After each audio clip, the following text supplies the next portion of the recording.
From the beginning of time, reaching out to the sublime, in a cold and hostile world, we have struggled to exist in this earthly wilderness, seeking an elusive goal.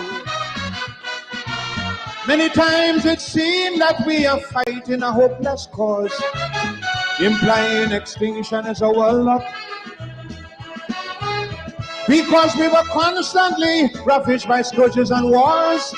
We gripe, we quarrel and complain, but in the ending up, believe it or not, we will survive. No matter what the odds,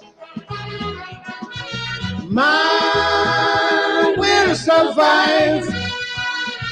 Inspired by our gods. It's a hard road we travel, but with triumph we shall. We gon' toil, we gon' struggle, cause at the end of it all,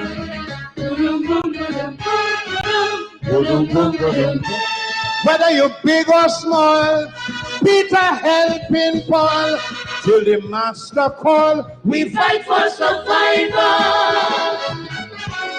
Oh, yeah.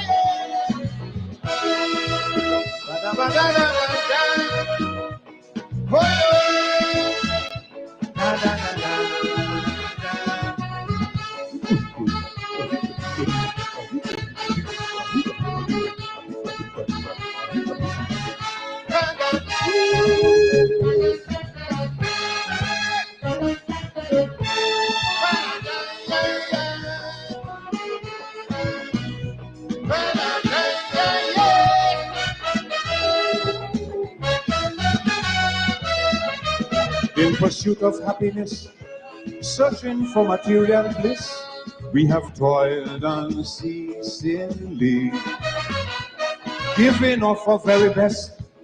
In this never-ending quest, we have sought increasingly. Disappointed by our friends and betrayed by conjugal mates, surrounded by crime of every sort. Ruins will never end, and for us is a test of faith, emphasized by condemnation, penalized with retribution, but we will survive. Don't care what people say, I'm telling you, man will survive to see yet a brighter day. There's a mountain we're climbing, some will rise, some will fall. They'll be slipping and sliding, cause at the back of it all,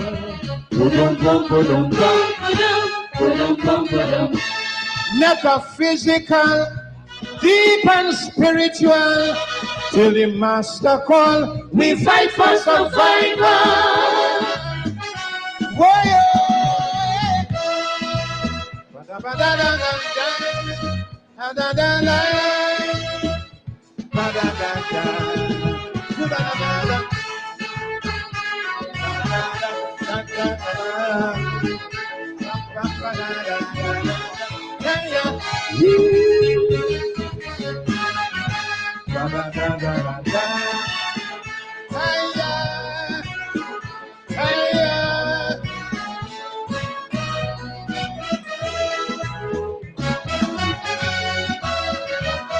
Modern day societies, melting pot communities, there are several rules and laws, where the poor become subservient to the rich and affluent, or they show their fangs and claws. Divided by creed and race, it ain't easy to be free. No one knows for sure if we really can. can never find an equal place and live as one family. Sometimes it's hard to find solution, but nothing conquers the will of man. We will survive. Though times may be rough,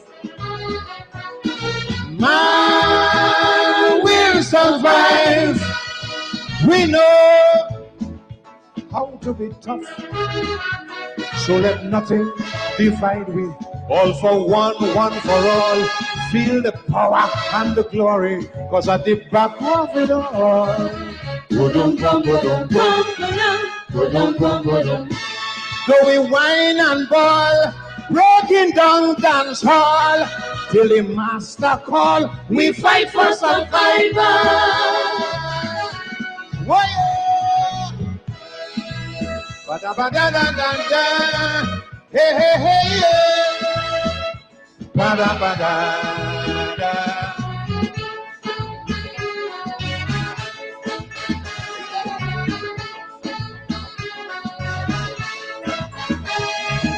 Do do do do do ba. Do do ba ba da ba.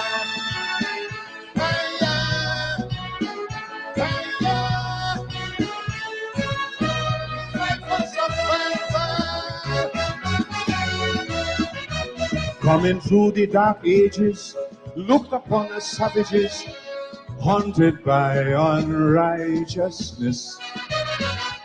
Time and place and circumstance, and some people's ignorance, we have to face all kind of prejudice.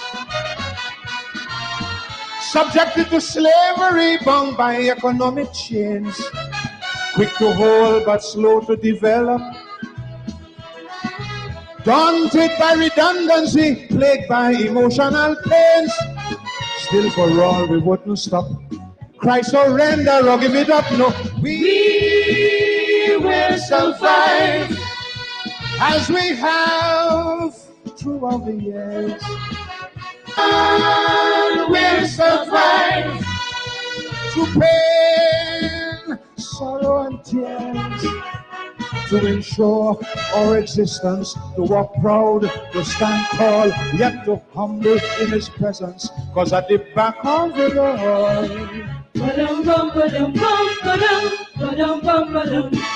though we whine and ball, breaking down dance hall, till the master call, we fight for survival.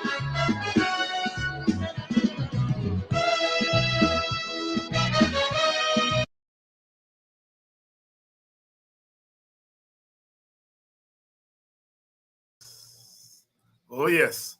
The greatest of them all, Slinger Francisco, the mighty sparrow, giving us some optimism. We shall survive. Man shall survive. We have survived all kinds of atrocities and obstacles, and we're still here to tell the story. The Calypsonian there, of course, always speaking for us. The mighty sparrow, you know, they say when God was giving Calypsonian gifts, he gave all the Calypsonians one or two gifts, but he gives Sparrow all of them, certainly the greatest of them all. Good evening and welcome to Politics 101 tonight. Dr. Henry Jeffrey is here. Our topic tonight, of course, is empty victory. Empty victory. That was the title of Dr. Jeffrey's column this past weekend in the Village Voice. Empty victory. And of course, he was referring to the local government victory that the PPP declared. And he had quite a lot to say in that column. Here it is. The Pharaoh's empty victory. The Pharaoh's empty victory, Dr. Henry Jeffrey, commenting on the recent local government elections. Of course, people are asking, is there something for the opposition to celebrate? Did the PPP make inroads? All kinds of questions the pundits and others have been asking. Well, we'll get to Jeffrey's take on it tonight, and he's saying it's an empty victory. Please share the link and let everyone know that we're on tonight on Tuesday night. Of course, we're still reeling from the revelations that a minister of government has been accused of allegedly raping a child, and he turned himself into the police yesterday. They arrested him. They gave him $1 million bail. He went home and slept last night, and he went back today, and they questioned him, and he will go home and sleep tonight, and so forth. And lots of you have been commenting on that. Nigel Hughes is lead attorney, and people have been asking all kinds of questions about that. I've been trying to all day to see if I can get a lawyer to come on, but tomorrow night we're going to have some women on who are going to come in on that issue. Last night we had an all-male cast, but tonight we're going to be talking about those local government elections. As we speak, GCOM has not made an official announcement. Are they waiting for 5 months? We shall see. We shall see. Let me bring in Dr. Jeffrey. Dr. Jeffrey, good evening. Good evening, David. How are you? I am surviving, as Sparrow said. We shall survive, man shall survive. Against all the odds, and we in Guyana, we are never out of it. Your column this past weekend, the Pharaoh's empty victory. You framed it with an old story. Start off by telling us that story, the Pharaoh story, and then we'll take it from there. Well, it is a situation in which the Pharaoh was attempting to take the Hinds'Sight city of Kadesh, and the point I was trying to make was that was his major goal, and he moved towards that goal. The Hinds'Sight city was in western Syria, and he was going towards that goal. But on the way there, he ran into he captured a few Hittite, what he considered spies. And after torturing them and all of that, they gave him some information, which they intended to give him. So they gave him false information. And so the Pharaoh got really excited, and he left most of his army aside. And he went with 20,000 men towards the Hinds'Sight. But he ran into 40,000. And he was beaten. He was beaten. But again, as things turn out, the Hittites now believe that they have won the war. They start plundering the soldiers and so on the field. And the result was that his main army came up. But the war went on, the fight continues, but he couldn't take Kadesh.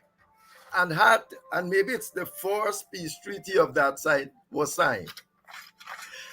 And my contention was that the PPP is not really a political party caring anything about local government. The PPP main aim in this thing in the last election was to show that they show to the world, because they are under pressure from people all over the place. We are a multi-ethnic party. They're still saying it. And that they can take the African heartlands from the PNC. That was their main intent. And they went there and they do so many things. They do all sorts of what I will call illegal and undemocratic, immoral things, trying that can get families and all sorts of people in all kinds of problems. But they went forward and did these things, trying to buy votes, all manner of things. Now they're taking back some of those. Those are undemocratic things. The things they have done to try to do what they were trying to do, even if they had succeeded, they would not have succeeded, in the sense that no democratic country would allow that you can do what you have done to win people and win them and then come and tell us you are a multi-ethnic society. But it did not have to come to that. As it turned out, the PNC, as I also said there, it wasn't even the full PNC, because they themselves keep saying that the PNC is disjointed, united, Mr. Norton is nobody, he's all that.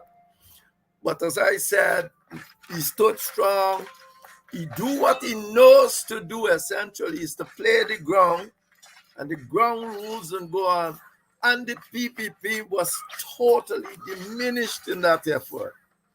Totally diminished.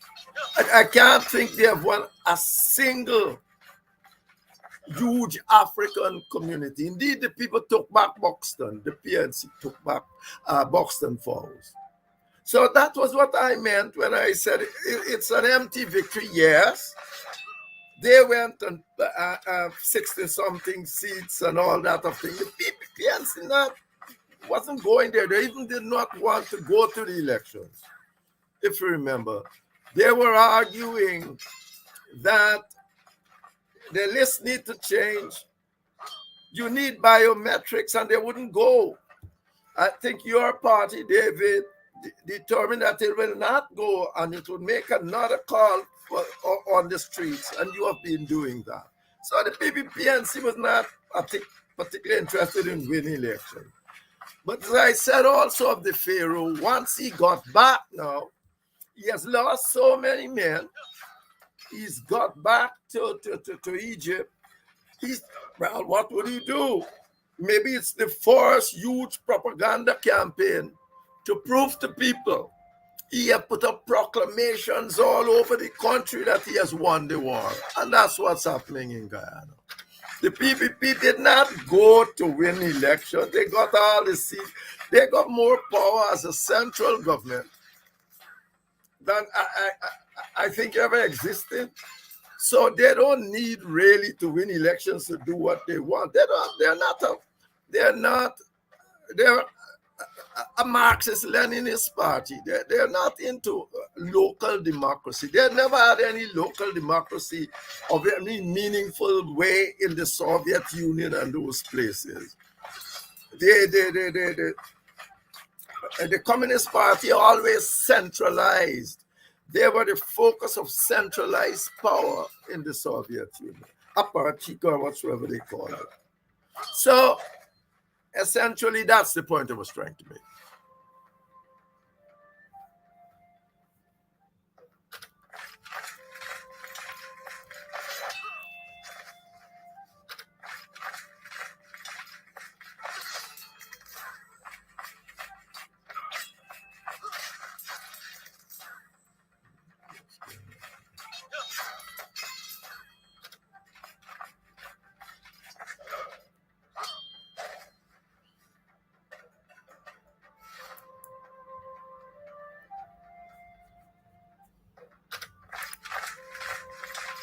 David, you're still there?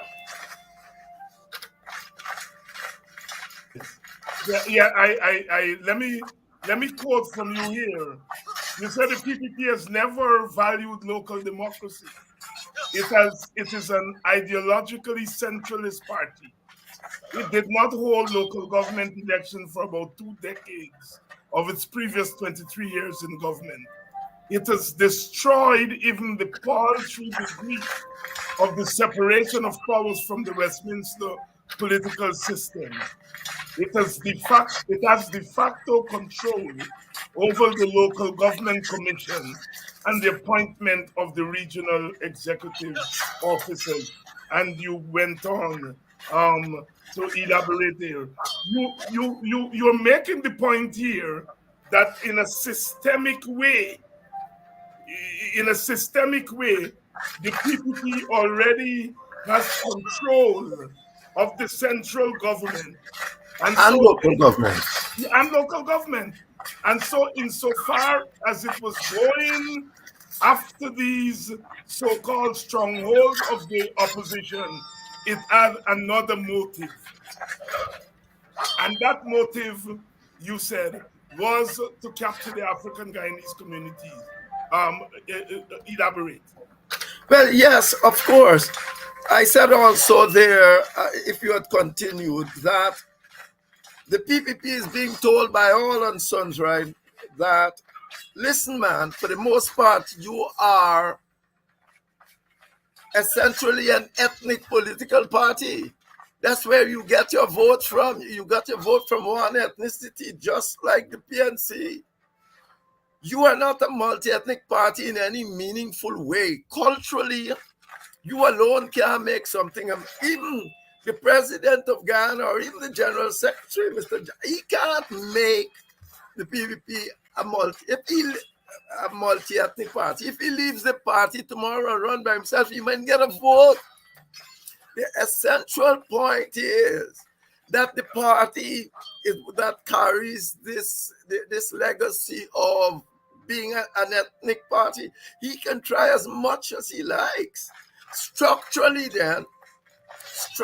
it becomes so because the people at the top has to be and are essentially of one ethnicity. People that actually rule, don't one or two the ministers here and there and so on.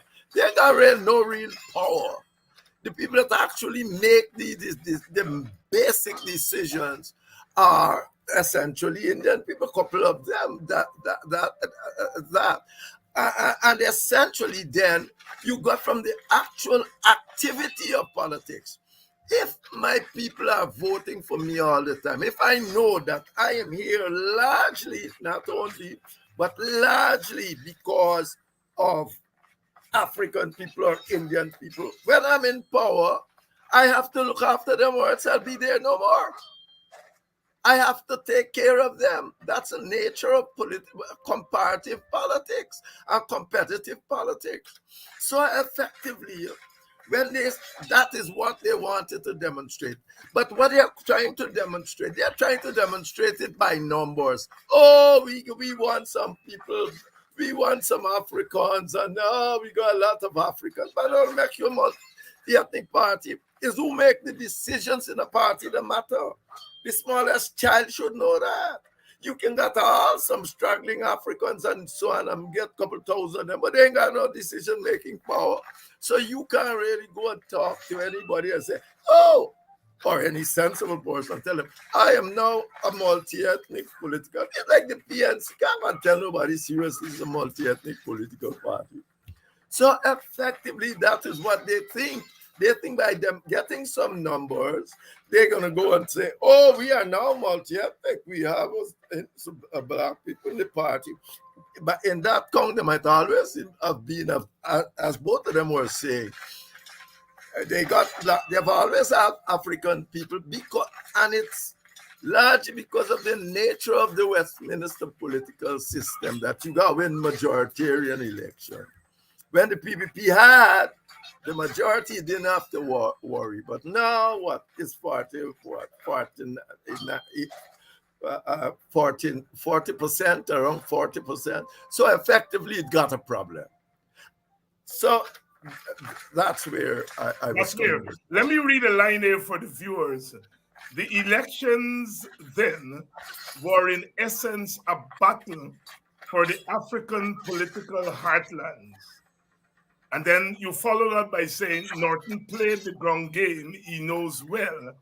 And even with a disjointed party, stymied the PPP's advance. Let's take the first sentence there. The election then were in essence a battle for the African political heartlands. Take us behind the text. Well, essentially, I mean, David, from what I have said, the PPP set out from day one. That was its Kadesh. His Kadesh wasn't to win the Indians areas all over the place. Up to now, when we have the General Secretary he speaks about, oh, we are multi-ethnic party. But at least, you gotta give him, he took the fact that he has been diminished there. And now he's saying, I'll work with you. I'll work with you. I said that in there too. He's saying, I'll work with you, but you gotta be very careful that I work to do what? By nature, these are centralistic kind of arrangement. And then the next thing you hear them saying, I'll work with you, and you're the president now, not the bar. You're the president saying, we are going to have what he calls them communities, some kind of community integration. It sounds like assimilation. Yeah. I don't think these people are quite clear about what they're doing. What you want any community? Look, man, BV is in two parts. BV Tram got a lot of Indians, BV got a lot of black. They are living happy. What you want with community integration? I think what the problem they face now is that they have some African people that they've been messing around with in these areas, and now that they have lost them, they are looking for ways to try to support them. And he talks about things without seeing the bigger implication. If people want to vote for their ethnicity, let them vote for their ethnicity. They will come to learn to live together, and gradually things will happen, but let them do so. It's the political system that must change to take that into play. Not you trying now to force Indians to love blacks and blacks to love Indians and all this. Community integration, which is a kind of assimilation. We are indeed in a multi-ethnicity nowadays, the entire society. It's more difficult society to manage. Whether or not, if you got a homogeneous society, it is less difficult to manage because all of more you are thing. But most countries are in the world today are more immigrants and all of that. They're multi-ethnic in a sense. But maybe for instance, Britain, 80% of the people are still white, but you got 20% of people down there that are working in all sorts of areas. And they are the ones the ones I know that first came up and did what they call an ethnic disparity analysis to say, well, 20% of people in our time are a lot of people. They can cause a lot of confusion. 10 people can cause a lot of confusion with the amount of technology we have nowadays. 20% they can cause confusion. So here what are we going to do? They got a part in government, but they are still small, so they can't take over. So in every British government, conservative, all of them, you see black people and Indian people and so on. You got to have them. They are still small. They're only 80%. And more or less, when they're working outside, they're on the streets, you have to see that they are not discriminated against. And therefore, they set up this ethnic disparity analysis. 2017, you ask this government here, they said everything you say about Africans are wrong. Everything. You say they get less contracts, you say they are keeping the wages low, you say they're not getting any the proper grants from forestry and all. You're saying all wrong. Yeah. the issue, what is it to say, if you are proper government and really wants to drive this country towards one Guyana, what is it for you to not do this ethnic disparity analysis and then let us set up things to deal with it? Because some of these things can happen because you don't really know what you're doing. To be truthful, disparities can exist sometimes and maintain themselves structurally because really you're not certain what you're doing. Look at the school grant thing. School grant. Well, though the PPP gave school grant. Long before the PPP, we were working with school grants, myself and Bibi Shadik, because remember, she used to do social thing, and we came up to this thing. It started in Brazil, Bolsa something, and Jamaica has it. Yes, but Jamaica does have it, yes. Yeah, we said, hey, what's going to happen? To get this grant, how much it is, we don't know. Now we have money. It doesn't matter how much it is. But to get this grant, you got to demonstrate that these children are going to school. This is nothing for you to go around and write them and give people to just say, take $40,000, go and drink if you want, and it's to help people go to school.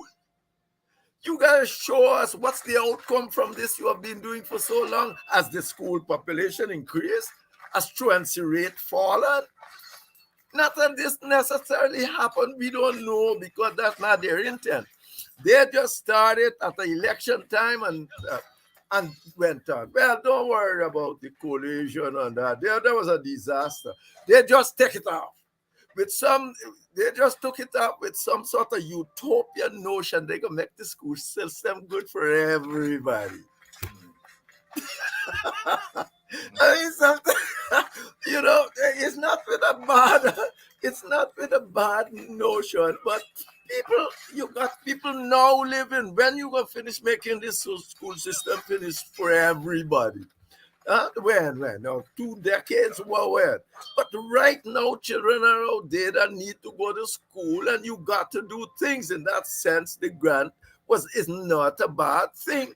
But the way you're doing it, you don't know if children are really going to school. You don't know which race, I think is African race, that don't have the backup system, and their children are not going to school more than Indian children.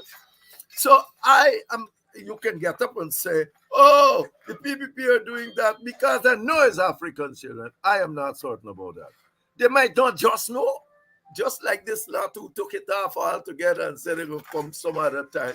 So effectively, that kind of thing. And when you do an analysis, when you do an ethnic analysis and you see the disparities, you can put in place things to deal with it.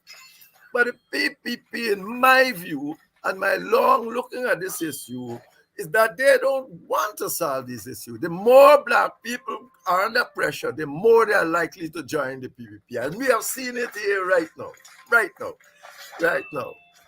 If you're under pressure, if you're well off, if this oil economy has given us some sort of floor, the United Nations says, development goals says that nobody should go to sleep without a floor, an economic floor, depending on the country and what it can afford. We call it universal basic income. Yeah. I spoke of it, Clive spoke of it. Give some people universal basic income. Again, you got the other side saying, people ain't got to work. This is like the bonds, your party, your group. People ain't got to work. This thing is laughable. This is the United Nations. You think these people can take all that into consideration? So you need to give people a floor so that nobody will be starving when they go to sleep in the night. You might crime might fall, all sort of things can happen as a result. We are not doing that. We're not thinking about doing that. Both parties seem to think, if you give people a floor, this is not giving them any money to drive car or even get proper bicycle. It's all you're saying. When they're going to sleep, they must get a house and a thing, and we must try and provide that. The UN said that. You think that they said it without thinking? Or you come up with nonsense about the people who are not going to work and they're not. You think they'll give anybody money? They're all capitalist country. They will give money to any country that now work. So effectively, that kind of thing, and yet the PPP don't want to do it. Right. The PPP don't want to. The UN, and now the anniversary for African people determined that it must happen, and they will have to do it. The international decade, it's on the agenda, and they call upon all countries to do it and be responsible for seeing that there equitability in their country. I think that is something all of us must press for. All of us, every single African must press for, regardless of what we think of the political system. Because myself and you might not agree with the political system, but the time they are taking to sort that out, ordinary people going poor on the streets. And we can do that and stop that poverty immediately. So essentially, that is what we, when the PPP said that, oh, we're going to work with you, well, that is where you come and work with me with it. Do an ethnic analysis, disparity, or whatever you want, call it audit, call whatsoever, and then implement that. Implement it, do it inclusively, and implement it so that African people will equalize in terms, not only in income, but in business and everything over time. We can measure it. Just don't come and throw money and say, oh, we are doing small businesses. What is that? What is that? If I don't know anything about business, you can do all this small business. You won't even give me a loan. If I take a loan, I might just go and do stupid. I mightn't drink it or anything, but I might do nonsense. To deal with people in a situation like that, as they have done in Kajai, Spain, you got get great backup mechanisms. It's not just only financing, but you have to have people there, to help the business as it goes on, to monitor it and teach the people how to grow with the business and all of that. And today, Kaja must be one of the biggest industrial companies. It starts somewhere in the 1940s in Spain. Mm-hmm. So what I'm saying to you is that we have this opportunity. We do have the opportunity now without our thing to change the political system, although that is essential if anybody want Guyana. But we have an opportunity today, and it's backed by United Nations Cloud, for us to make equitability feasible and possible. And now that we have all this money in Guyana, we have a lot. I mean, we are still quarreling for more, but my focus is not really on the more we have not gotten. Is the equitable distribution of what there is. So equitable. Yes, equitable. Let me throw this at you. The PPP and even some of their detractors have said, well, the people make inroads. And that thing puzzled me. And I decided, I took Linden. The last local government election, they got 400 votes. And this time they get 2,000 votes. And they claim that they have increased their votes by 500% and that they've made inroads. I went back to the 2020 election. And the 2020 election showed that they got 2,000 votes in Linden. So in effect, what they did at the local government is get their own votes. And they're calling it inroads. The red shorts were the same thing. If you go back throughout Region 10, they maybe nearly get 10,000 votes. If you go through, and you will see that. So when they put all the shorts on their people, they come out there and they say, "Oh, big noise." But as I said in that article too, I said, "You don't know what you did. You really don't know what you did with a red short, because people are getting called from all over the world. Black people calling each other, Africans are calling. What's going on? What are you doing? They're even I can't say it. No, but the point is that this thing started. They mobilize support for the other side by doing that. I don't think they intended that. They intended to try to win the other side, but they mobilize support, and people who are getting things from their families are telling them, I hope you don't get nothing involved in that. I ain't sending you nothing more. And so all of that tension they're calling, instead of let people do their things secretly, because the PPP and PNC always used to have secret members, because you don't want to cause family disturbance and all of that sort of thing. If a man want to come with you, if you want to come and he said publicly, let him. But you are now forcing people to do that. It's like Hitler. Hitler used to make the Jews wear a star. You know, thousands, millions of people pay not to wear that star. Because it's all sort of confusion for them. And when you do that, that's what you're doing. You're putting these people in jeopardy when you need not have. And if they want to vote for you, but no, you believe if some black people see some of them doing it, others going to come and doing it. And that is essentially what happens there. But it's not a good thing. It's not democratic. That's why I said, even before they lost these their main objective, the PPP had already lost the game, because they couldn't come to me and tell me they won anything fairly. You can't take the public person running all over the place doing what you like and come and tell me, you're buying votes. And now I hear they're taking back some. And what you were saying, that I can verify that in Buxton, I go there and people pull me aside and say, well, David, we did there with you, with not participating, but by what we go do. And once they say that, I do. And they become, these are people who would embrace our position that, look, this election, they're going to rig it, we ain't going to take part, and so on. And once they saw what the PPP were doing, they pulled me aside. And they said, bye, what we going to do? And I knew what are we going to do. Go and vote, right? So they mobilized those. Oh, yes. Oh, no doubt about it. Oh, no doubt about it.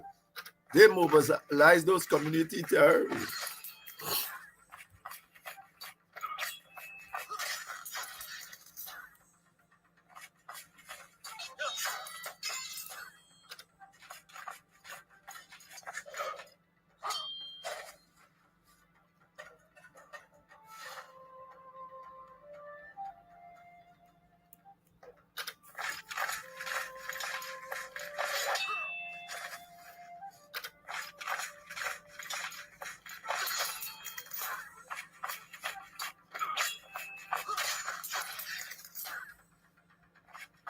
Are you still there?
Hello. We better call it, John. Yeah, yeah. Okay. Bye. Yeah, yeah, yeah. No problem. Yeah, yeah, yeah. Good. Bye. There's blackout. David has blackout, so we'll have to go. Good night, all.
We had some blackout for a couple of minutes here.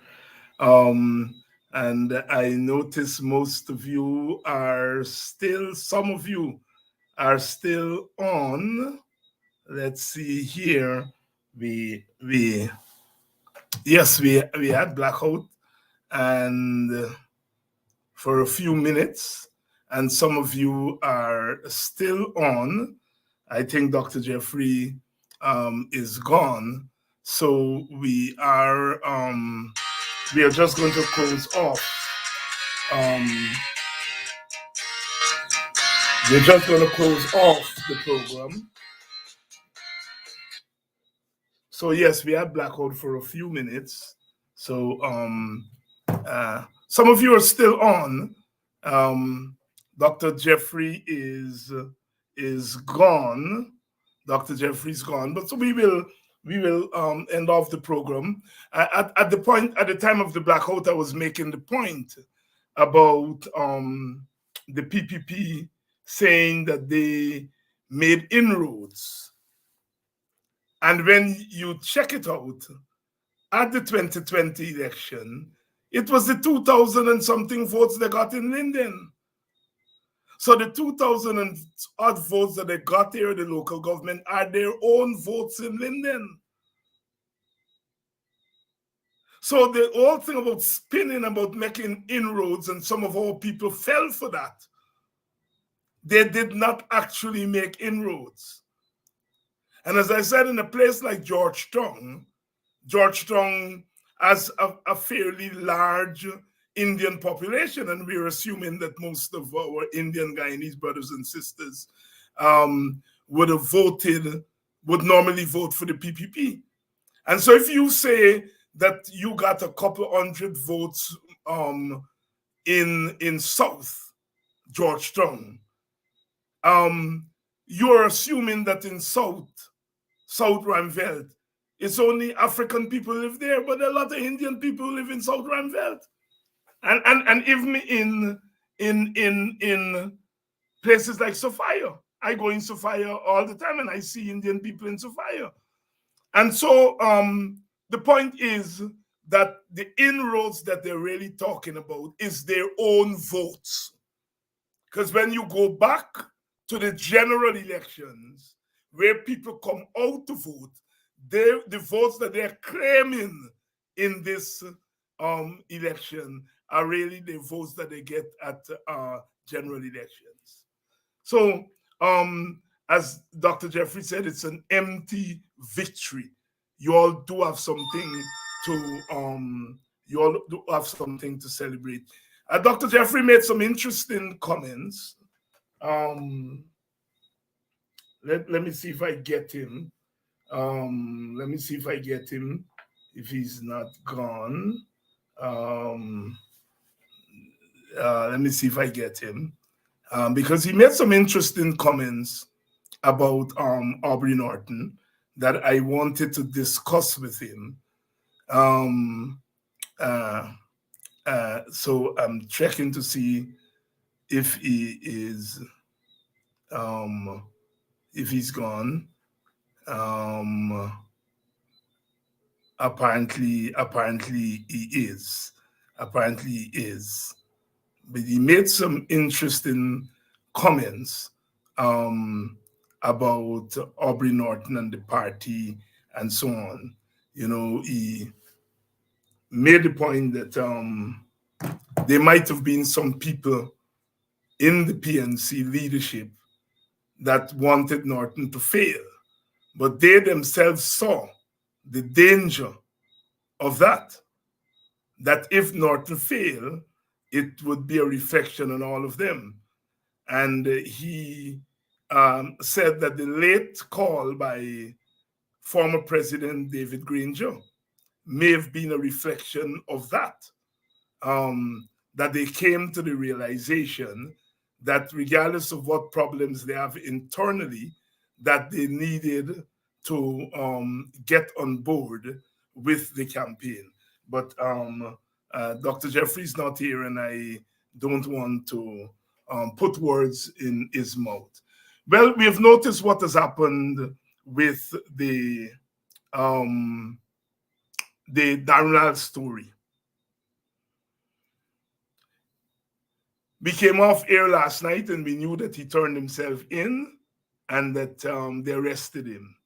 And then they gave him $1 million bail and sent him home. So the man went home to sleep in his own bed. I don't know whether he slept properly, because if you have a charge like that hanging over your head, you are not likely to sleep properly. But the fact of the matter is that he was granted bail. Look at all the other people from the opposition who were charged. They charged them on a Friday. And then keep them overnight. Keep them through the weekend. Didn't grant them bail. So we see special preference here for a member of the political elite. None of the opposition people were given station bail. What he got there is station bail. And so we see the police didn't go out and get him. They didn't put out a wanted bulletin. They may have contacted him and tell him that he should turn himself in, and he did, and it was only then that they arrested him. And then they put him on station bail and tell him he must go back at 8 o'clock this morning. So we see the special preference that is being given to this gentleman as we speak. And so we have seen what's happening here. Now, people have to continue to press this case. Now, I am, as I intimated last night, the individual for me is not what is most important here. Individuals do have flaws.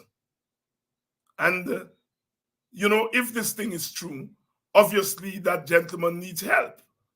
He has a problem. And you're seeing all kinds of things on social media that this may have been a practice. I don't know. But like I said, while the individual is important, I think on these matters, I take attack beyond the individuals. And I think it is the government of Guyana that is guilty if these allegations are true. Because you see, when you create a situation where you have a government and that government is out of control, it feels it can do what it likes. The government is made up of human beings. And the human beings who make up that government feel they can do what they like. That guy did something in our parliament that was never done before. There's always been banter in parliament and people, making comments across the floor and all that kind of stuff. But I have never heard that kind of overt sexual thing about dildo. The speaker did nothing. The leader of the house did nothing. The president did nothing. But if the guy can go in the House of Assembly, the National Assembly, the lawmaking body, and do what he did, said what he said, and got away with it, then obviously he's invincible. He feels he's invincible. So if these accusations are true, it is the government that has to take responsibility above and beyond the individual. Above and beyond the individual. So when you have a government that is not accountable to the country, then this is what you end up with. And they always say that we talk race. That is an Amerindian child. Those people who were killed in that fire are Amerindian children. And the point we who advocate for African Guyanese, I keep saying that, and you all know that that whenever we win for everybody. And so when we advocate for discrimination against Africans, we are in effect also talking about discrimination against Amerindians, because Amerindians are equally discriminated against. We know it's an open secret what coastlanders go into the interior and do to those little Amerindian children. And of course, you hear people say, oh, well, the parents and so on. The fact of the matter is that discrimination against Amerindian children as Amerindians take place. I hear people, people say, well, the Indian people are discriminated against, and that's true. East Indian people are discriminated against, the East Indian poor. But they're discriminated against as a class of people, not a race. They're not discriminated against as East Indians. But African and Amerindians are discriminated against both as poor people and as people, Black people and Amerindian people. And that is the point that we make on this program. And they call us racist. No one is denying that people are not discriminated based on their social class. All races. Poor people are discriminated against. But the PPP is not discriminating against Indian people as Indian people. They're discriminated against them as poor people. But if you're Amerindian and you're African, you're discriminated against both as poor people and because of your race. Some person may say, well, Dr. Hines, what nonsense are you talking? Well, the Black middle class is discriminated against. They don't get contracts. They don't get loans in the bank. So if the Black middle class is discriminated, are they discriminated because of their class? No, they're well-to-do people. They're being discriminated against because they're race. The Indian or Portuguese middle class, they get contracts, they get privileges in the society. But that privilege is not afforded to the Black middle class. So the Black middle class, the Black contractor, is not discriminated against because of his race or her race, or class. They're discriminated because of their race. And so racial discrimination is real. It's real. And I hope the Amerindian groups take this issue up. Now you hear some Amerindian leaders on the opposition side are speaking about this problem. We know it's a problem. And we know they prey on those little girls, not just because they're little girls, but because they're little Amerindian girls. And the question of racial discrimination is real. But when you cover it down and you say we don't have any race problem in Guyana, then you make girls like that vulnerable. And so this problem is about Dharamlal. If he's guilty, we don't know whether he committed the offense. It's alleged. But this problem, yes, it's about him, but it's a larger problem of privilege, a larger problem of race in the society. And that is why I spend a lot of time defending African Guyanese. Because I know of some of that goes on in the African Guyanese community. That young African Guyanese girls are exploited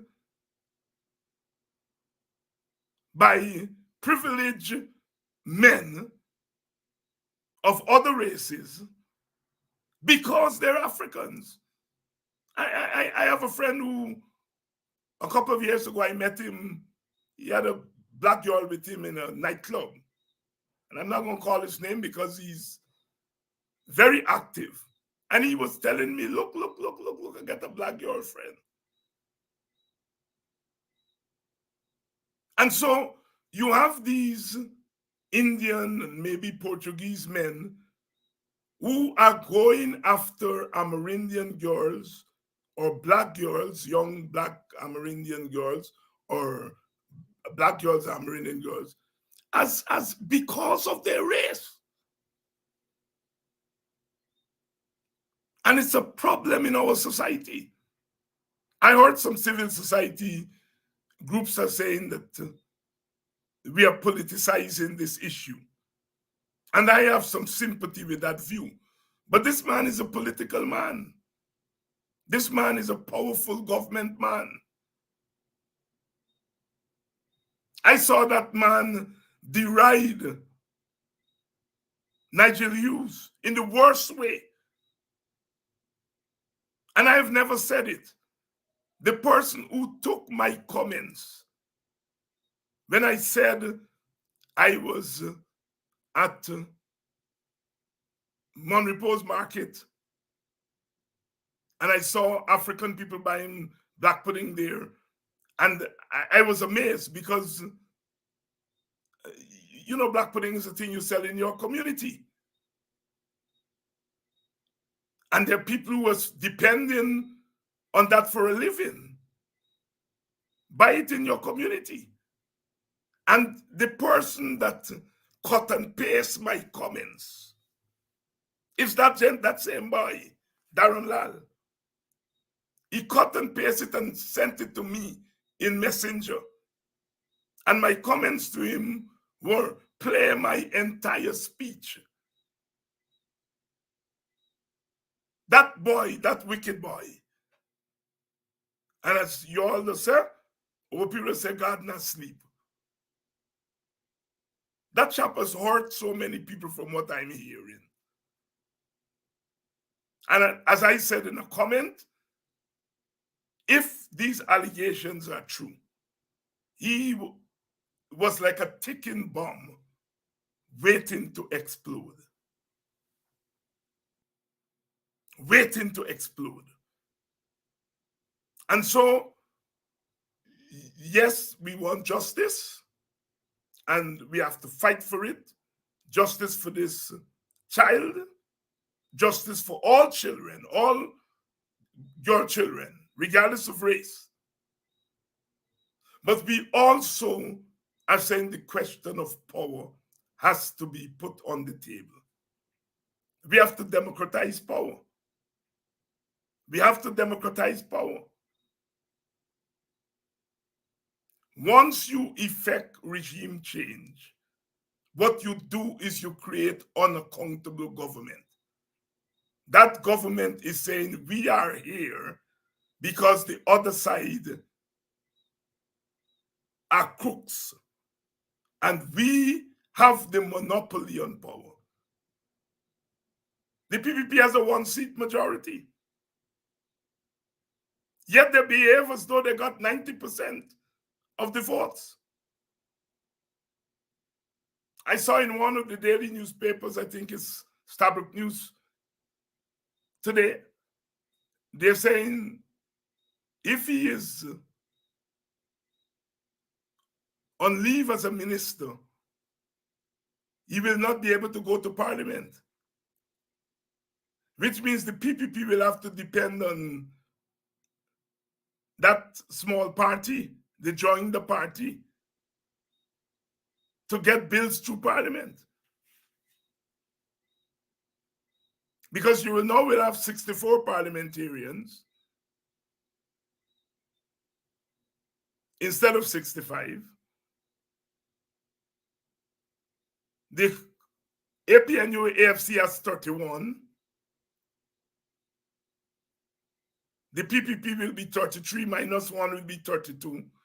The joiner got 1. So if the joiner were to join with the opposition, bills will not be able to pass. The PPP will not be able to pass bills.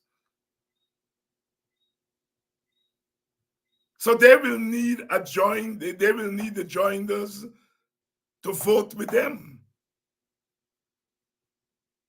Because a one-seat majority they were given. They were given a one-seat majority. And they're behaving like they have all this power. We're in serious crisis in our country. And some things cannot wait until an election. The question of the safety of our girl children, school children, cannot wait until an election. The question of racial discrimination cannot wait until an election. There are some things that we have to do now.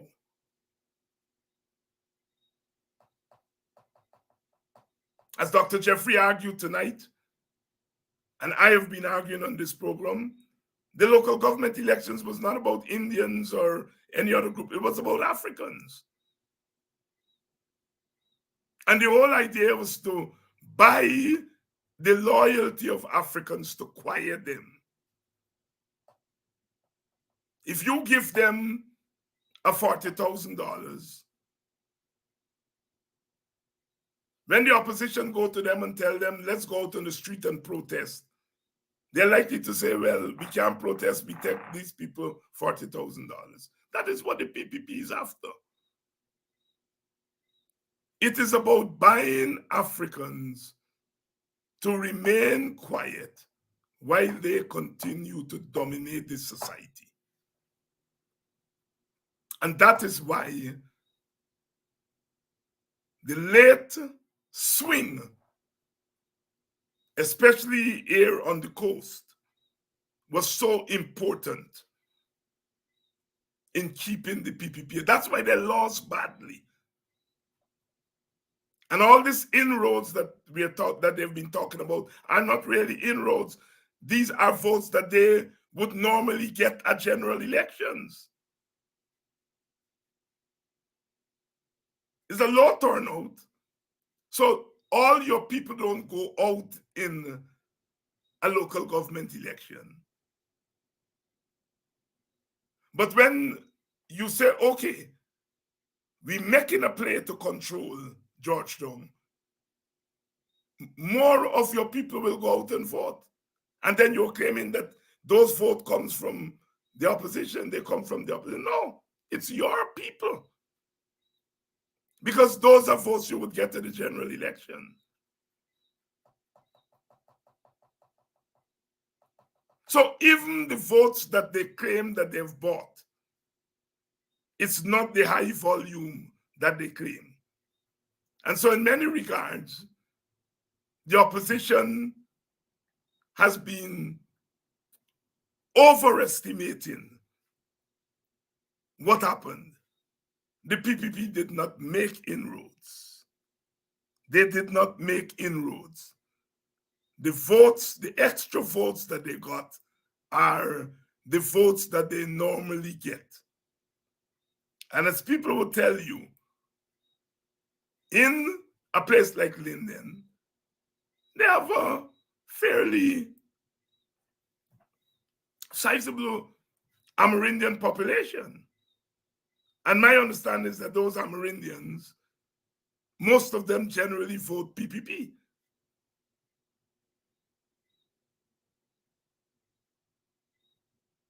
So they were fooling us all the time. As people get an opportunity to analyze the figures, we have seen it for what it is. We have seen it for what it is. But this Dharam Lal development, whatever becomes of it, because like I said, we have to assume a man is innocent until proven guilty. Whatever becomes of it, many people feel that he's going to get off. They're going to find some way to force the system. I'm seeing reports that the police, senior police people have been trying to cover up the charges.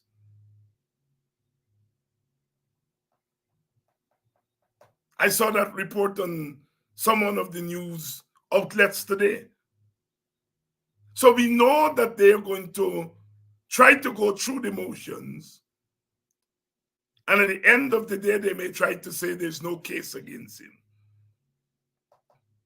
As a society, we have to decide whether we're going to accept that or not. But even if that is the outcome, if they manage to cover up the charges, that would not be the equivalent of innocence. Whatever the outcome, we are at a serious place in our country.